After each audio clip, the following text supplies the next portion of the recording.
team that intimidating that runs this blocking scheme? I mean, coach has always been preaching like it's all about eye discipline. So it's going to go really fast. We know that. You know, we've practiced it a little bit throughout camp, but I guess the big thing is just to like focus on your keys and just remain focused. And you know, at times it can get boring, but you just got to stay focused throughout the game. Is it a given that you're going to get cut? You just have to. You can't. Because I'm sure you guys never like to get cut. You just have to go in it with the mindset of it's going to happen. I just have to deal with it and go play. Yeah, we've been practicing cut blocks a lot more this week, even throughout camp. So it's a given. You know, we know we're going to get cut, but you know, I think we're well prepared for it. What's the boring part? Just because you know kind of what's coming or a version of what's coming? Yeah, it's just kind of the same thing. You know, you kind of get the same look. Tackles right there. Coach Hoke always says like it's a game that they want to get you bored and then they'll throw a curveball at you. So you just got to stay disciplined. How much triple option did you face in Canada? Oh, none. I barely played football in Canada. I played a little bit at JUCO, like one game. That's about it. Did y'all prepare for it at Wyoming when you redshirted there that year? No, not at all. Okay. How do you? I was actually on scout team. Okay. How do you combat the cut blocking in the option game? I mean, they're going to try and cut you. What do you do back? I mean, how does a defensive lineman combat that to maybe dissuade them from the style of blocking? I mean, hand violence. You know, I feel like if you hit a guy hard enough, he's going to think twice about, you know, whatever he does. So I would just say being violent.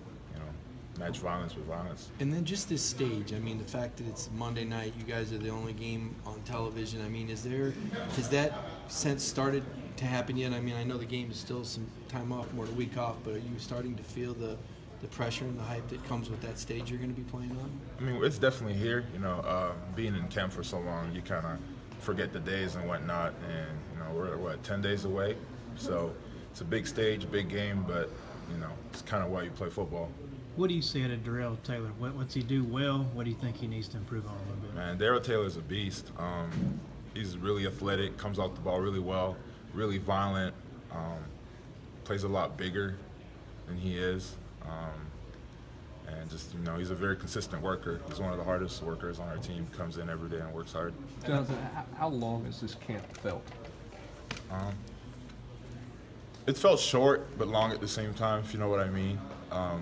You know, I like the way Coach Jones scheduled it. You know, he gave us, you know, time in between meetings and practice to kind of get your mind right. So it's been really good. Hasn't felt too long. So you like that better than 2 days and kind of cramming it all definitely, in there? definitely. We incorporated a lot more walkthroughs, so it's been good. After sitting out this spring, how's Kyle Phillips look getting back out? Oh, he's looking good. He runs to the ball. He gives great effort. You know, I could count on him to be consistent every day. Has DeAndre Johnson kind of surprised you? Yeah, no, he surprised me from the spring. You know, I see a lot of good things in him. And like me, Darrell, and Kyle have just like try to kind of mentor him a little bit, teach him what to do, but he's really mature for a freshman. You mentioned Darrell's athleticism. Who's more athletic between you and him and the other guys? I think I am, but no, he's definitely a special athlete. You know, I'm gonna be real. I'm gonna give it to him. He's a gifted athlete. What other sports did you play? I mean, I know that football was kind of late for you. What other sports were you playing growing up? I played basketball, volleyball, soccer, hockey. Kind of growing up in Canada, you play everything. Hockey? Yeah, I was a goalie. I still got it. I'm good. I'm legit. When's the last time you were on skates? I would have to say 2 years ago. Yeah. Jonathan, what offensive lineman challenges you the most in practice? Drew Richmond. Yeah. Well, they all really do. I go up against Drew Richmond. Like whenever we do one-on-one pass rush, I just make sure I'm going up against Drew all the time. He's been really good. He's improved a lot, actually. I think he's going to do a lot of good things this year.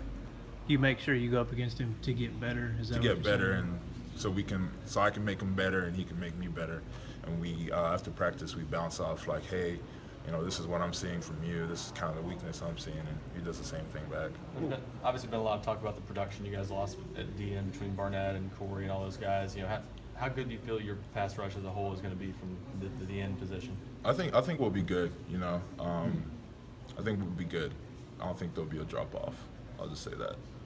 How different do you feel at this stage of this camp versus 1 year ago? Relaxed, cool, calm, and collected. Where were you a year ago when you come in and they've got these, senior and junior defensive end? I mean, what are you thinking about where you fit in the mix at this time a year ago and how things were going for you? I mean, we all know the Things have signing changed. day ordeal and kind of the talk around me this time last year. Looking back at it, I think it was good for me as, development as a player and as a person.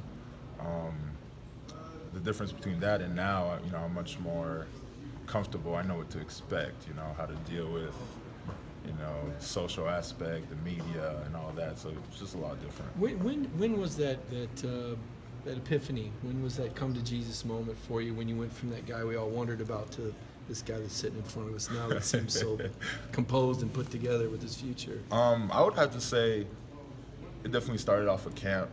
You kind of see the expectations and the demands at this level compared to where I was at a junior college.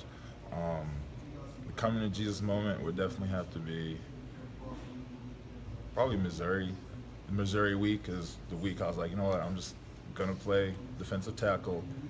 Just gonna do everything they want me to do and see where it goes. What did that pick six mean? What did that pick six mean to you? Where does that fit in, and was how important was it for you to have that moment?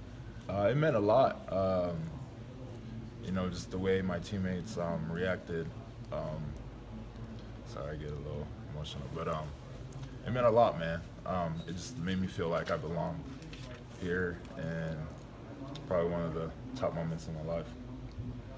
Jonathan, you may have talked about it. Cut blocking. What are the things you need to be good at when offensive linemen are trying to cut you at the legs? Hand violence, eye discipline, and just being able to see it and going through with the cut block. We've seen Derek Barnett get 3 preseason sacks already. What's it like seeing a guy that you played with here have success in the NFL already? Yeah, I'm really happy for him. I knew Derek was a baller from the first practice I seen him. Just the things he did were so natural, and I'm not surprised at all. I knew he was going to ball out in the league. Thanks, guys.